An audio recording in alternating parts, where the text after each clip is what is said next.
Здравей, скъпа, представи се. Здравейте, много ми е приятно. Аз съм Бриджит Андреева. На 19 съм, от София съм, в Италия съм живяла.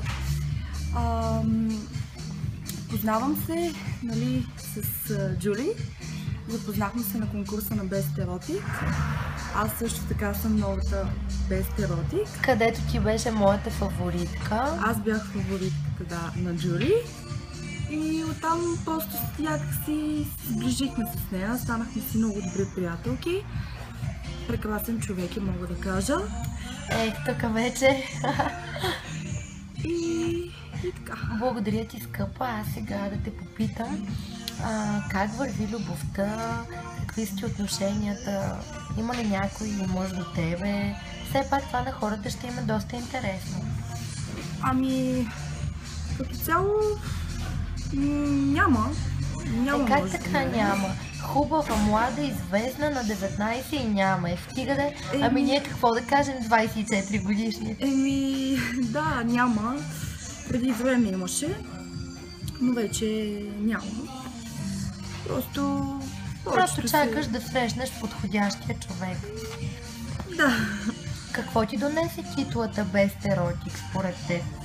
Best Erotic ми донесе първо много хубава емоция, да. Много хубави моменти, запознах се с много хубави хора. Тръпката беше много описуема. Знам какво е, много е хубаво. Невероятно. Също така и организаторката Мариана Маринова е прекрасен човек.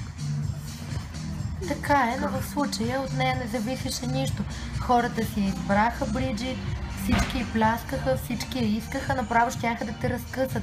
Аз бях водеща на събитието и като видях какво става и викам, маля да си ходим по-бързо, че това момиче ще го разкъсат направо. Ти беше момичето с най-дългите крака, ма другите защо така? В смисъл ти така беше избрана ли? Колко си висока? Аз като цяло съм 1,80 м висока. Мале, а кракът ти е? Един малко по-личен въпрос, чакай да снимам. Вижте за какво става въпрос. Доста долу.